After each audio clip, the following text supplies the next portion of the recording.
Bonsoir, chers camarades des peuples d'Afrique. Soyez salués en vos rangs, grades et qualités. Depuis vos bords, depuis vos positions respectives, je vous demande, chers camarades des peuples d'Afrique, de faire le maximum de partage. Partagez au maximum cette vidéo, chers camarades. Parce que elle est très importante. On va beaucoup parler aujourd'hui.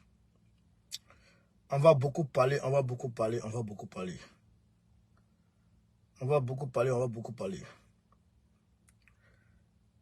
Côte d'Ivoire, il y a un certain nombre de mesures qui ont été prises aujourd'hui. On va parler. Assalé Tchemoko, le député maire de comment il s'appelle, Fresco, non, je pense. Il allait répondre au ministre aujourd'hui. Le gars, il est bon. Vous savez, quand tu as la vérité, mon frère, tu ne crains pas quoi. Dans quelques débats que ce soit, tu t'en sors. Parce que tu as la vérité avec toi. Le mensonge, là, ne peut pas résister à la vérité. C'est ça qu'il y a la vérité. Camarades, partagez au maximum la vidéo. Mettez partout à travers le monde entier. Partagez au maximum la vidéo. Alors donc, on va très rapidement rentrer dans le vif du sujet. Au Mali, c'est un show aujourd'hui. C'est un show aujourd'hui entre la France et puis le Mali aux Nations Unies. Je vous ai dit hier qu'il y avait une réunion aujourd'hui aux Nations Unies sur le Mali. Eh bien, il y a eu la réunion aujourd'hui, vraiment. Ah non, le gars du Mali, il est fort. Partagez, on va rentrer dans le vif du sujet. Partagez au maximum la vidéo, chers camarades. Donc, déjà, d'entrée de jeu, on va commencer par la Côte d'Ivoire. Oh, la Côte d'Ivoire, mon pays, la Côte d'Ivoire. Oh, Draman voleur. Draman est un voleur. Draman, c'est un voleur. Il vole les Ivoiriens, il passe sa vie à nous voler. Draman, c'est un voleur. Un voleur est un voleur. Alors, qu'est-ce qu'on dit ici? Et ce qui est marrant dans l'affaire, c'est que les Ivoiriens, jusqu'à présent, les Ivoiriens ne s'en rendent pas compte que Draman est un voleur.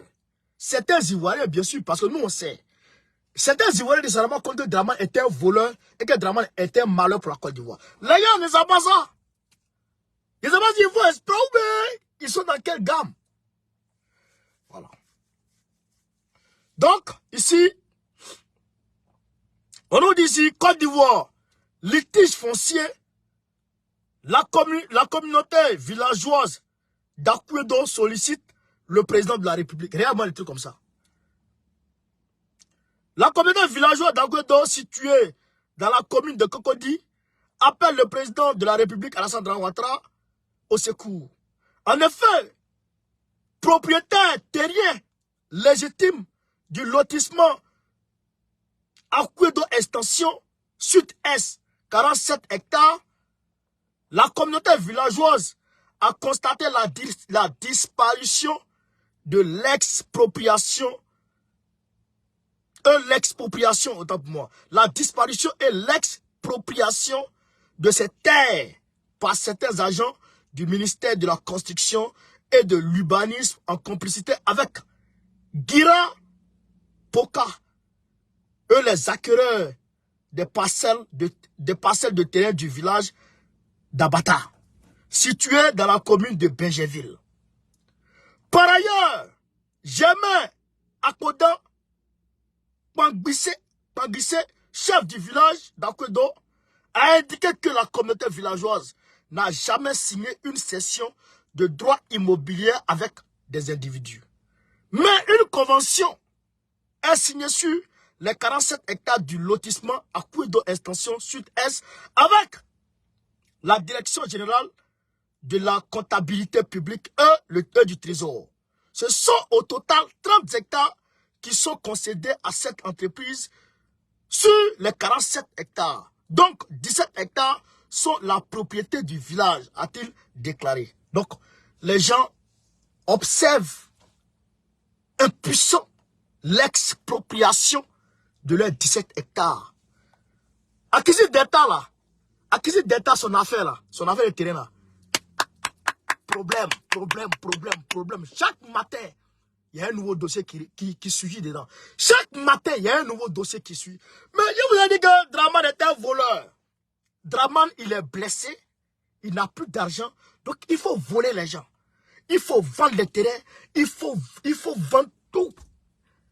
Côte d'Ivoire, là, il est en train de vendre. Il est en train de tout vendre. Draman Ouattara. Un voleur. Un voleur. Donc, voilà le village d'Akwedo, extension. Eh bien, les populations voient que les gens viennent vendre leur terrain devant eux-mêmes. Les propriétaires terriens, là, on vient prendre leur terrain puis on vend devant eux. Le ministère de la Construction, Nabanyo Kone. Nabanyo Kone, là, écoutez très bien. Nabanyo Kone, là, c'est le gendre de Draman. Il a marié la nièce de Draman. Vous avez compris? Vous avez compris ça? Nabanyo Kone, là, il a marié la nièce de Draman. Donc là, tout ce que les gens vont dire sur Nabanyo Kone, ça ne va pas quelque part. D'ailleurs, quand il prend avec les gens, il donne un quota à Draman. Quand il prend avec les gens, il donne un quota à Draman. C'est ce que j'ai dit aux gens depuis quand ils ont commencé à casser Yopougon. J'ai dit aux gens, Draman là, c'est lui qui envoie les gens pour aller casser et vendre les terrains au plus offrant. Mais les gens ne comprennent pas. Les gens pensent que, comme on est dans l'opposition, oui, on n'aime pas Draman. Mais on dit la vérité. Depuis 2010, depuis 2016, 2017, il a commencé à casser, Abidjan. Là. Il a commencé à casser les quartiers d'Abidjan et puis les revendre aux gens. Là. Depuis lors jusqu'à aujourd'hui. Montrez-moi une seule autorité ou bien montrez-moi un seul individu qui a cassé sa commune ou qui a cassé un quartier où il est maire ou député et puis Draman l'a sanctionné. Montrez-moi. Montrez-moi un seul cas du RDR qui s'est rendu coupable, frère, de démolition de quartier des gens et puis Draman l'a sanctionné. Ça n'existe pas. Au contraire, il leur fait des propositions, il leur fait des promotions. Il leur fait des promotions. Quand Kavana Kone a cassé Yopougon, Draman Ouattara l'a ici, ministre d'État. Draman Ouattara l'a promu ministre d'État. Et après, il est devenu la deuxième personnalité du RADP. Devant tout le monde. Vous comprenez ça? Comment il s'appelle? Bakongo. Bakongo a cassé la maison des gens. Il a tué maman des gens.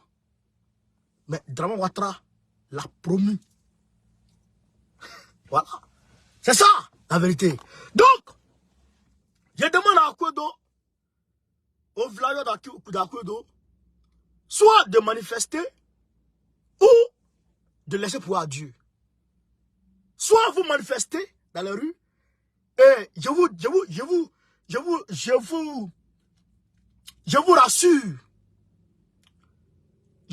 rassure que si vous manifestez une fois ou deux fois seulement, vous allez avoir vos terrains. Parce que Draman a peur de ça. Mais si vous restez dans les bavardages et vous appelez Draman à l'aide, dites à Dieu et prenez-vous mal en patience. Je finis de parler. Le RDR a commencé encore à acheter un téléphone pour donner à ses gars. Ils ont commencé à acheter un téléphone encore pour donner à leurs gars. Un téléphone dans leurs mains. Et ils passent leur vie à acheter un téléphone pour donner aux gens. Il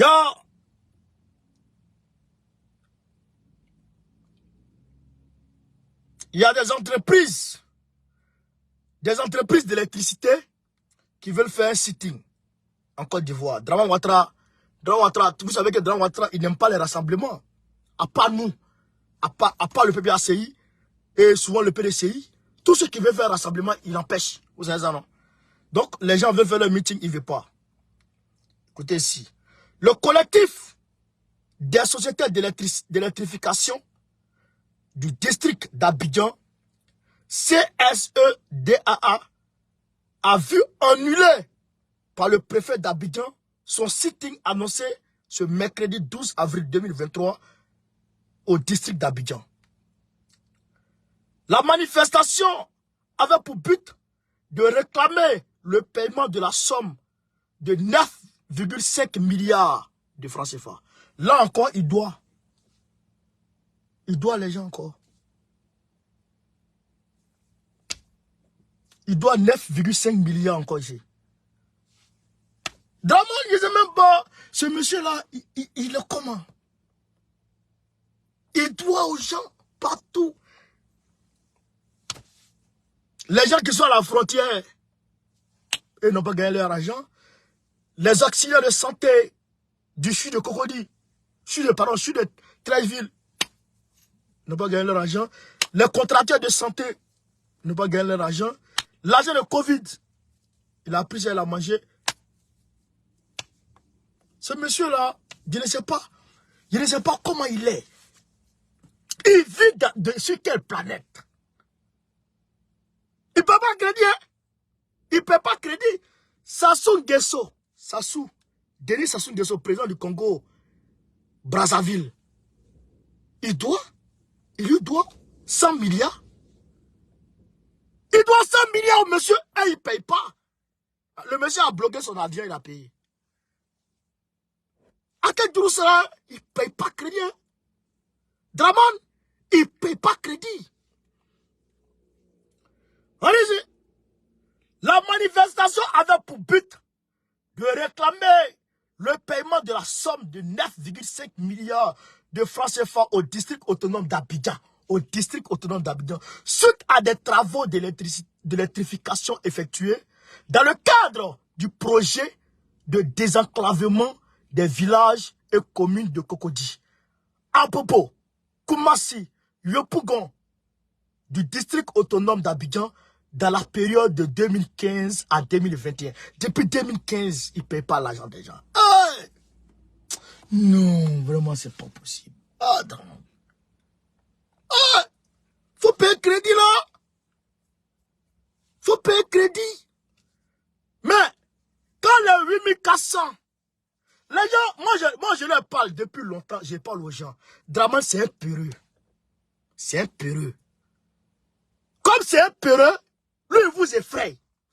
Quand vous tombez dans son piège, oh, il a gagné. Quelqu'un vous doit 9 milliards 500 millions depuis maintenant, depuis 2015, depuis maintenant 8 ans. Il vous doit 8 ans. Vous voulez faire sitting et ils annulent et vous partez vous asseoir. Vous n'avez pas besoin d'argent. Vous n'avez pas besoin d'argent. Dramane ne peut pas crédit. Hein? Il faut serrer ses cols. Si tu n'as pas serré le col de Dramane, il ne va pas payer. Les 8400 de Boaké, Dramane leur a proposé 12 millions. 8 millions, 12 millions. 12 millions, oui. 12 millions. Il leur a proposé 12 millions chacun. Et les gens viennent de faire par là. Et ils voyagent. Ils ne paient pas leur argent. Et ils ont pris les arbres, ils ont commencé à rafaler en l'air. À Boaké. À ce moment, le gars était venu en France.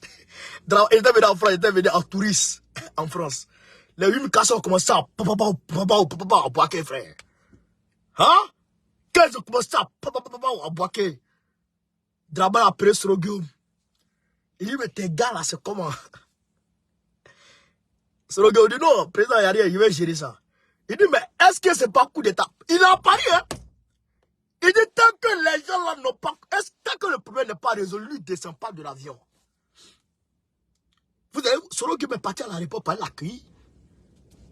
Sorogueum est parti à l'aéroport pour aller l'accueillir pour le rassurer. C'est un peureux! C'est un peureux! Quand il a pris nos gars là, quand il a pris nos 26 militants là, je vous ai pas dit qu'ils ne vont pas faire un mois. On connaît l'Américain Dramane. Je vois les militants de Dramane dire que Dramane va faire 3e mandat. Et Dramane va faire 4e mandat. Moi, je les regarde. Vous là, vous allez dessiner le 4e mandat. Parce que nous là, quand on va sortir une fois, Dramane va fuir la Côte d'Ivoire. Nous, on va le sauter, hein.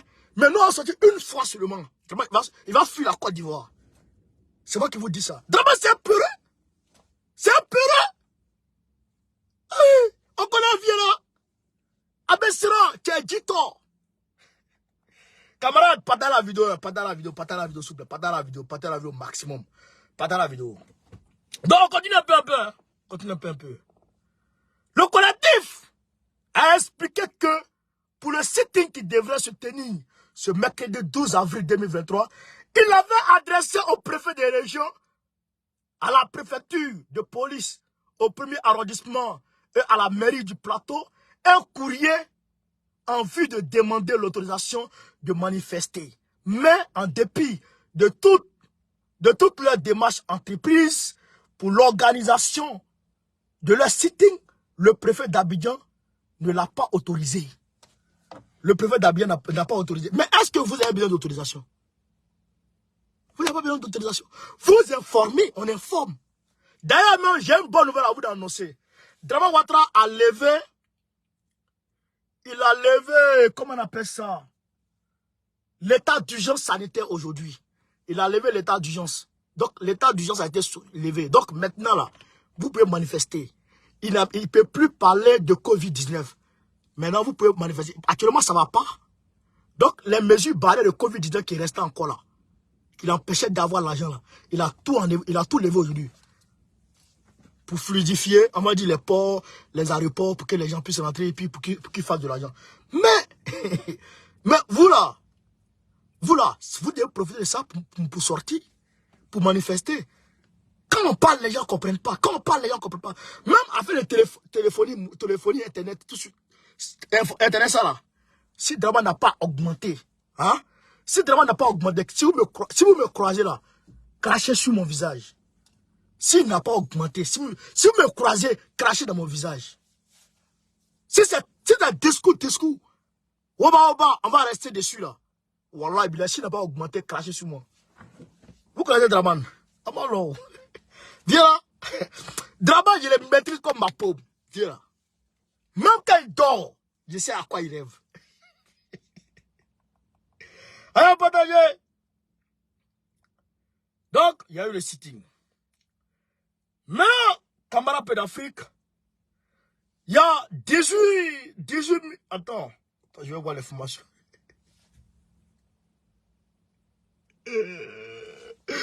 Draman, il est à l'aise. Ah, Draman. Viens là, mais tu es un jour. Non, lui et moi, on est trop amis. Ah, Draman, c'est mon gars. Mon morom lemle. C'est mon morom lemle. Il y a plus de 18 000 Burkinabés qui sont réfugiés aujourd'hui en Côte d'Ivoire. Le nombre officiel des Burkinabés réfugiés en Côte d'Ivoire qui ont fui la guerre, ils sont à 18 000 aujourd'hui. 18 000.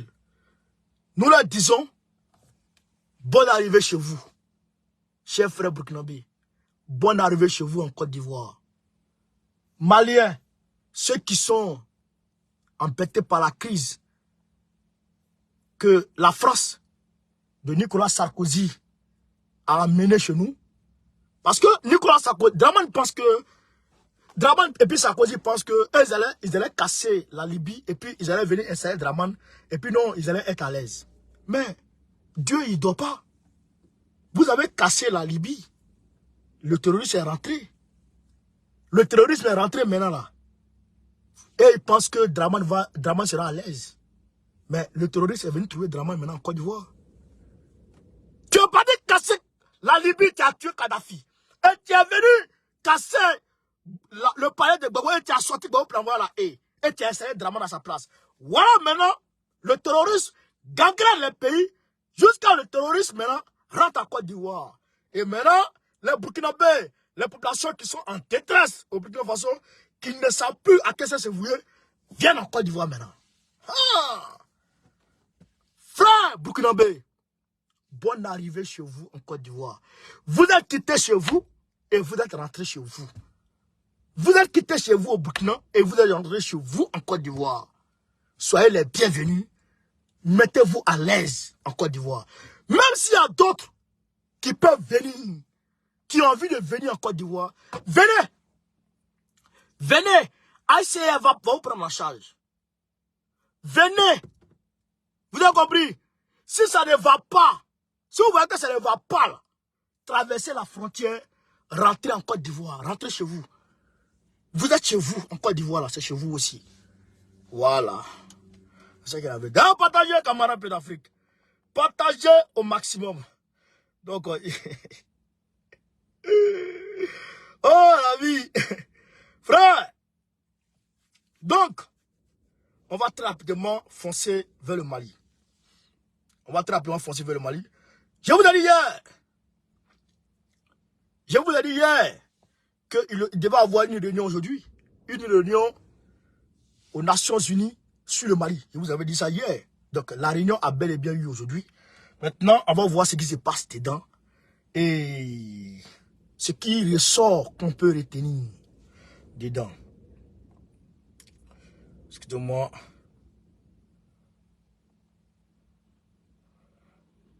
Ce qui ressort. Voilà. Le Mali est prêt. Écoutez, le Mali est prêt à continuer avec la MINUSMA à condition qu'il y ait une discussion franche. Le Mali est prêt à continuer avec la MINUSMA à condition qu'il y ait une discussion franche. Maintenant, on va aller maintenant en profondeur. Ça, on va décortiquer ça d'abord. Je vous avais dit, parce que les gens parlent avec passion, ils parlent avec émotion. Et les gens ne regardent pas la géopolitique. Les gens n'analysent pas les situations dans toute, c'est-à-dire que la situation dans toute sa globalité. Eux, ils prennent le cas Mali, France, Mali, et puis, voilà. Et puis, ils tirent leur analyse. Non, on ne tire pas l'analyse comme ça. On regarde aujourd'hui les deux blocs. Le bloc de l'Occident et le bloc de l'Est. Quand on regarde ces deux blocs-là, et puis on regarde la position du Mali et le Sahel. Vous comprenez? On regarde le Mali et le Sahel. Maintenant, on constate que, en réalité, celui qui contrôle le Sahel contrôle l'Europe, le continent européen, l'Europe occidentale. Je répète, celui qui contrôle le Sahel contrôle indirectement l'Europe occidentale. Est-ce que vous avez compris? Est-ce que vous avez compris? Voilà. Les États-Unis, je vous ai dit que les États-Unis sont en train de talonner la France. Ils veulent chasser la France de l'Afrique. Ce n'est plus la Russie qui veut chasser la France. Hein. C'est les États-Unis qui veulent chasser la France de l'Afrique. Aujourd'hui où je vous parle, les États-Unis sont allés armer. Ils sont allés armer. Qui ça? Le Maroc. Écoutez ici. On est dans le Mali comme ça. Parce que le Mali, on ne peut pas parler du Mali spécifiquement tout en ignorant la géopolitique. C'est impossible maintenant. C'est plus possible. Donc, tout le monde ne peut plus parler du Mali. Ça, il faut qu'on se le dise. Tout le monde ne peut plus parler du dossier malien. Où on est arrivé là? Tout le monde ne peut plus. Écoutez ici. Le département d'État américain annonce que les États-Unis ont approuvé la vente d'armes d'un montant de 774,2 millions de dollars pour le Maroc. 774 millions de dollars pour le Maroc. Selon nos informations, il s'agit de 18 IMARC pour 524 millions de dollars. GSOW pour 250 millions de dollars. Cette vente s'inscrit dans le cadre de l'amélioration de la capacité du Maroc à répondre aux menaces actuelles et futures. Aux menaces actuelles et futures. Ce qui veut dire que les États-Unis sont en train de presser l'Algérie à changer de position. Ça fait un. Donc, ils sont en train d'armer le Maroc. Le Maroc est où ça? Le Maroc, on va dire, dans le Maghreb. Mais le Maghreb est collé au Sahel. Une partie du Sahel est dans le Maghreb. Et il y a le Sahara, le Sahara, je crois, occidental. C'est ça, non? Le territoire qui suscite un conflit entre le Maroc et puis l'Algérie. Les États-Unis de Donald Trump ont dit que que le Maroc était légitimement propriétaire de ce territoire-là. Alors que ce même territoire est revendiqué par l'Algérie. D'accord? Donc c'est une manière de faire pression sur l'Algérie aussi, de discuter avec eux. Vous avez compris ça? Ça fait un. Deuxièmement, les États-Unis sont en train de s'installer au Niger. Aujourd'hui, le Niger appartient plus aux États-Unis qu'à la France. Ça, on est d'accord. Le Tchad aussi, les États-Unis sont en train de travailler là-bas, travailler sur le Tchad aussi. D'accord. Maintenant, aujourd'hui, le Sahel, à partir du Mali, je vous avais expliqué que les simples missiles balistiques, les simples missiles tactiques pouvaient rester de Kidal et puis frapper en France. Les simples missiles de 2000 portées, 3000 portées. Je vous avais dit ça, non? Voilà. Donc, à partir de Kidal, c'est comme aujourd'hui, la Russie va déployer ses missiles tactiques en Biélorussie, à la frontière avec la Lituanie, contre l'OTAN. Contre l'OTAN. De même que l'OTAN a déployé ses missiles, où ça, en Turquie et dans 15 pays de l'Europe, contre la Russie. Donc, la même distance se retrouve entre le Mali et l'Europe. Vous comprenez? À partir du désert du Mali, tu peux frapper avec des simples missiles sol-air que Assimi Goïta a présenté lors du défilé militaire du 20 janvier. Là. Avec ces missiles-là, tu peux taper en France ici. D'abord, besoin de missiles intercontinentaux pour frapper en France, pour frapper en Espagne, pour frapper, je dirais, en Italie, à partir du Sahel. Vous comprenez? Donc, si la Russie a le contrôle du Sahel, eh bien, la Russie devient maître, on va dire plus ou moins, militairement, la Russie fait peur à l'Europe sur tous les plans. Et là, même s'il y a une troisième guerre mondiale qui s'éclate, la Russie peut très rapidement encercler l'Europe occidentale. Puisque déjà, elle a le contrôle du Sahel et elle a le contrôle de l'Europe orientale. Et donc, elle peut très rapidement faire la jonction et broyer l'Europe au milieu. Ça, il n'y a pas de débat là-dessus. Maintenant, c'est comme un étau qui est en train de se refermer sur l'Europe. Maintenant, il faut que les États-Unis, qui aujourd'hui constituent le défenseur et le propriétaire de l'Europe, oui, il faut se le dire. Si vous voyez qu'il y a beaucoup d'Européens qui dénoncent l'Union européenne, ce n'est pas parce que l'Union européenne n'est pas en soi, n'est pas bonne. Mais en réalité, c'est parce que l'Union européenne est un manché qui répond des États-Unis, qui est sous la botte des États-Unis. C'est à partir de l'Europe, à partir de Bruxelles, les États-Unis font accepter toute leur volonté en Europe. Vous comprenez ça?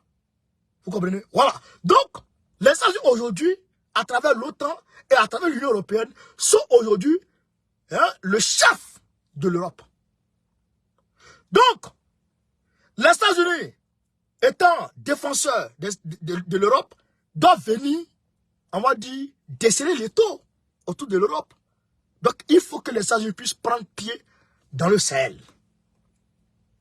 Il faut que les États-Unis puissent prendre pied dans le Sahel. Maintenant, les États-Unis vont prendre pied dans le Sahel à travers quoi? À travers l'OTAN, qu'ils vont installer des bases. Ils vont installer des bases, une base militaire, je dirais, comment on appelle ça, à Agadez au Niger, une base de l'OTAN au Niger. Maintenant, l'ONU est une armée des Américains. Ça a toujours été comme ça. L'ONU travaille pour les Américains. Toujours, ça a été comme ça. Donc, aujourd'hui, l'ONU étant dans le Sahel, qui est aujourd'hui la MINUSMA dont on parle, la MINUSMA ne veut pas partir, vous le savez. Parce que en réalité, il faut que les États-Unis aient le contrôle du Sahel. Il faut que les États-Unis aient le contrôle du Sahel. l'ONU doit rester, la MINUSMA doit rester sous prétexte que ils sont en train de protéger, ils sont en train de veiller à l'application de l'accord d'Alger et au maintien du cessez-le-feu entre le camp malien, le camp des autorités de l'État malien et aussi le camp de qui? De la CEMA. Vous comprenez? C'est ça qui est, on va dire, le prétexte pour lequel l'ONU est là. Donc, les États-Unis sont là. Vous comprenez? Vous comprenez? Donc, ils sont en train d'embrouiller les gens sur la question de droits de l'homme, droits de l'homme, droits de l'homme, pour amener les autorités maliennes à hésiter sur, on va dire, le renvoi de la MINUSMA du Mali.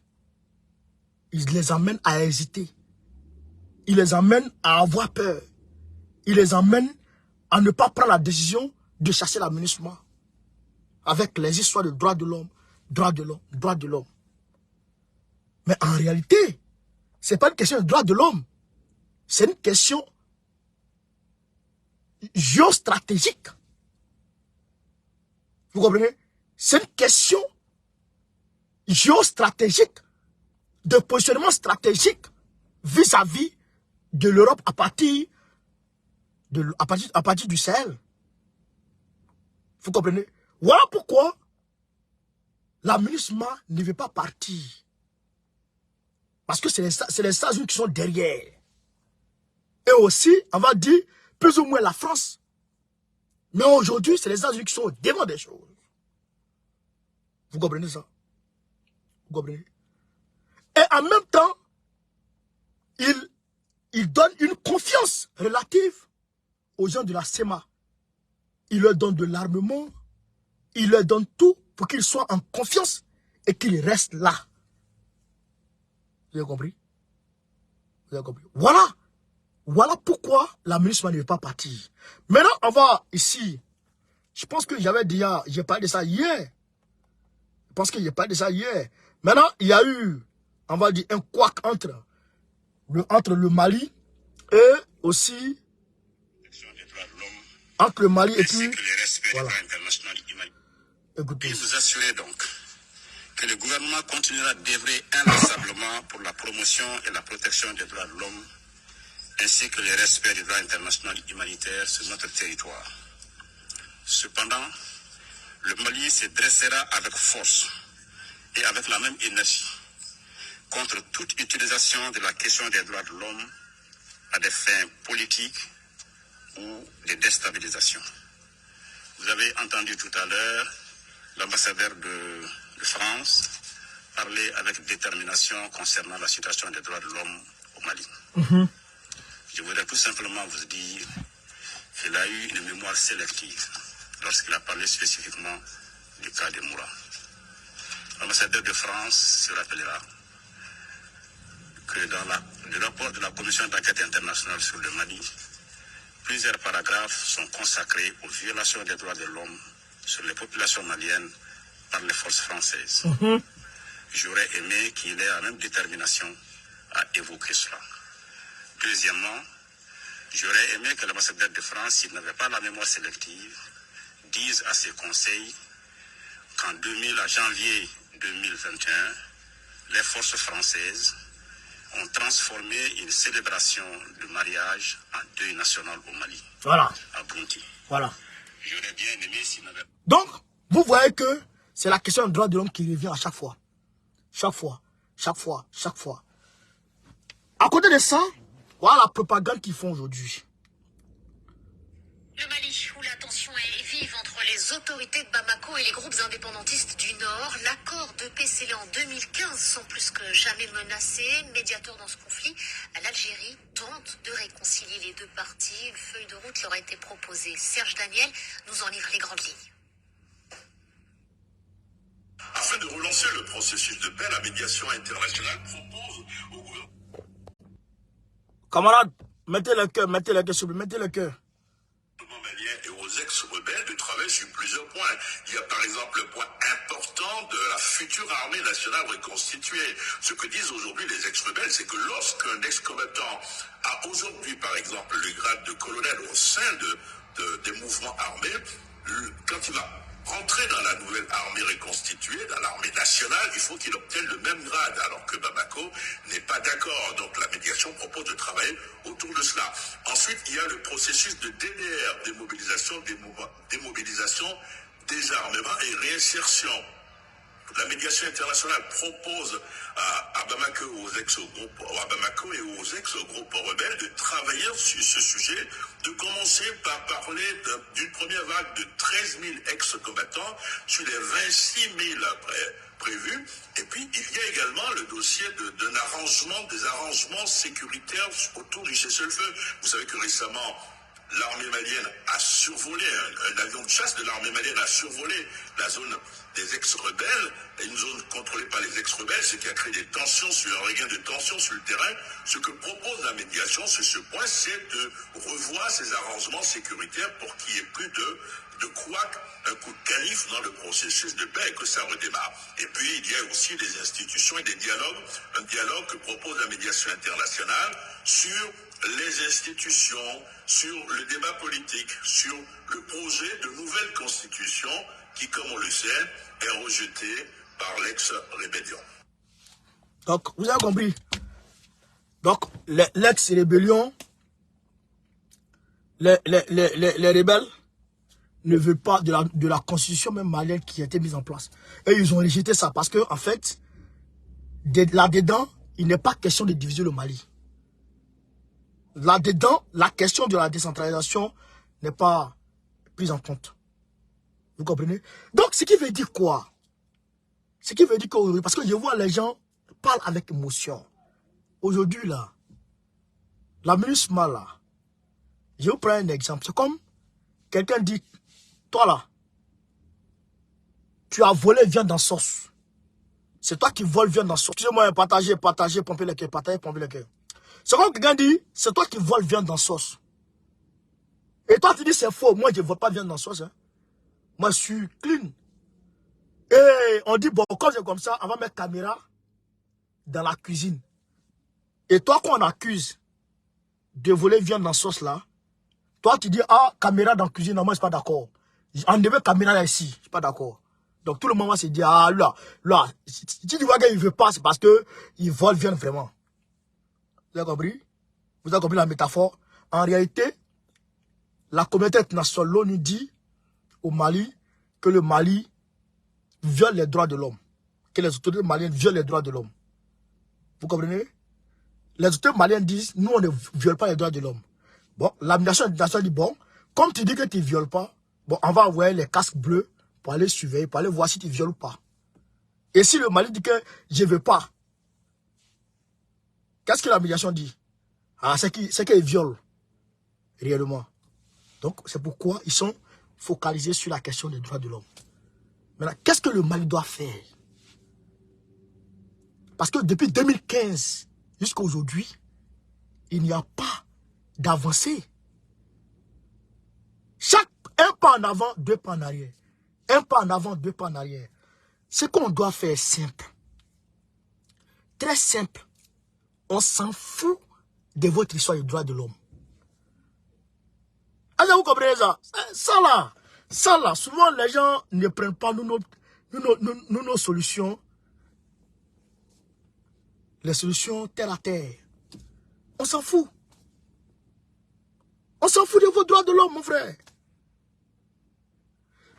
Les gars, vous êtes venus avec la violence dans mon pays. Je n'avais pas assez d'armes. Aujourd'hui, il y a un missile. Vous déposez les armes ou vous ne déposez pas. On ne dépose pas. Bon, quand vous ne déposez pas, après vous, j'arrive. C'est fini. C'est fini. C'est fini.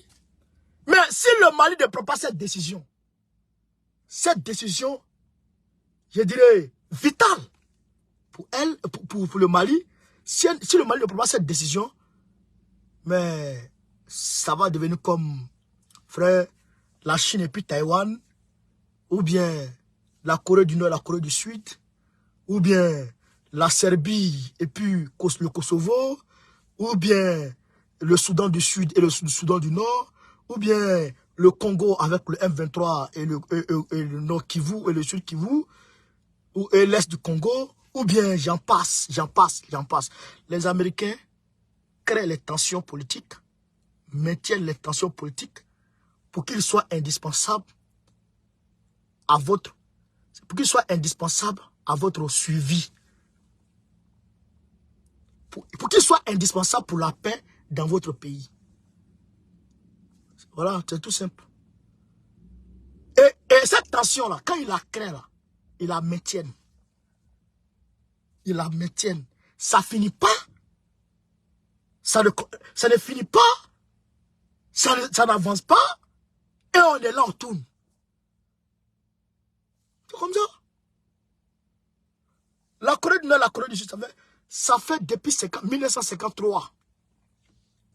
1953, les Américains, la Corée du Nord, a envahi la Corée du Sud pour finir avec tout. Et les Américains, c'est les Américains qui étaient là-bas.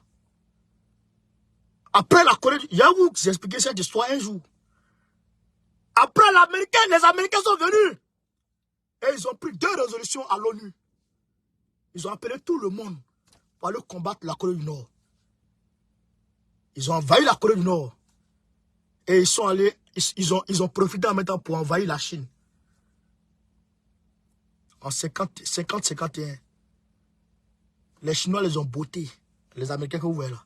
Avec les Français avec. Les Chinois les ont bottés. C'est le général MacArthur qui était... le général MacArthur qui était leur commandant. Le tombeur du Japon. Les Chinois les ont frappés. Et après, ils ont repoussé, ils sont allés se limiter à la limite, la 8e parallèle, qui sépare la Corée du Nord et la Corée du Sud. Vous comprenez? Et les Américains ont mis ça là, et ils ont maintenu cette tension. Taïwan et puis la Chine, ils ont maintenu la tension. Vous ne connaissez pas cela. Il faut prendre l'engagement ferme. Moi, c'est à moi, je garde, et puis on attend maintenant, arrangement. On ne peut pas manger, les gars. Moi, je veux dire, si vous écoutez la communauté, voilà Ibrahim Traoré. Il a eu peur. Je vous ai dit ici, quand on disait, oh, il y a Wagner au Burkina, le Ghanéen a dit, il y a Wagner au Burkina. Je vous ai dit, c'est faux. C'est une communication préventive pour lui faire peur. Et ils ont fait peur, Ibrahim Traoré, il a reculé. Vous le voyez en Russie? Non. Il a reculé. Maintenant, il prend les armes avec Draman Ouattara. Il fait ceci, il prend quelques armes avec la Turquie, et puis bon, il prend des hélicos avec la Russie, et puis bon. Mais il ne peut pas envoyer la Russie, il peut envoyer Wagner, parce qu'il a peur, à cause de leur bouche. Mais si tu regardes leur bouche, si tu regardes la bouche des Occidentaux, tu ne vas pas vivre. Tu ne vas pas vivre. Je vous le jure, si tu regardes la bouche des Occidentaux, tu ne vas pas vivre. Va frapper ça là, qui était ici. Va frapper ça là. Le peuple là, le peuple soutient, le peuple manifeste. Mais ils ont tué Gbagbo ici, ils ont tué les gens avec Gbagbo ici. Hein. Les femmes avaient entouré le palais de Gbagbo, ils ont bombardé. Les femmes sont là et puis ils ont bombardé, puis ils ont tué les femmes, 11 jours. Les femmes et les bébés, ils les ont tués ici, les Américains, les Français. Donc, j'attends quoi? Bon, camarade, puis l'Afrique. Je pense qu'on a fait le tour. Hein. La Guinée-Conakry, Alpha Condé a revêtu son manteau d'opposant à Doumbouya. Tout ça, c'est les Américains et les Français qui sont derrière.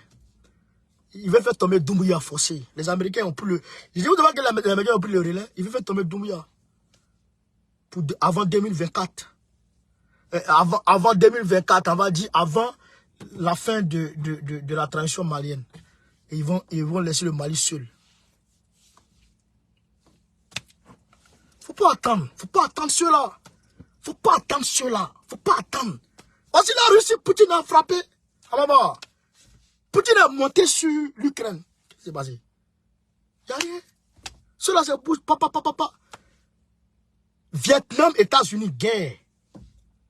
Vietnam, et puis contre la première puissance mondiale, guerre. Le Vietnam a frappé les États-Unis. Ils ont frappé les États-Unis. Mais si les Vietnamiens avaient reculé et ils étaient restés dans l'hésitation, les Français seraient tués là-bas. C'est les Français qui étaient là-bas. Ils ont frappé les Français dans la guerre des bien fous. Ils ont frappé les Français. Les Français ont fui. Après, les Américains sont venus. Ils ont frappé les Américains. Les Américains ont fui. Alors, donc, sur ce, Gbagbo ou rien, Gbagbo ou rien, Gbagbo ou rien. Bon, très prochainement, Gbagbo président de la République d'Ivoire, Go Kare, Goïta ou rien. Soutien à Doumbouya, Fossé Douadira, André Lajouna. On est ensemble, les gars. Merci. Ciao, ciao. Ousmane Sonko, force.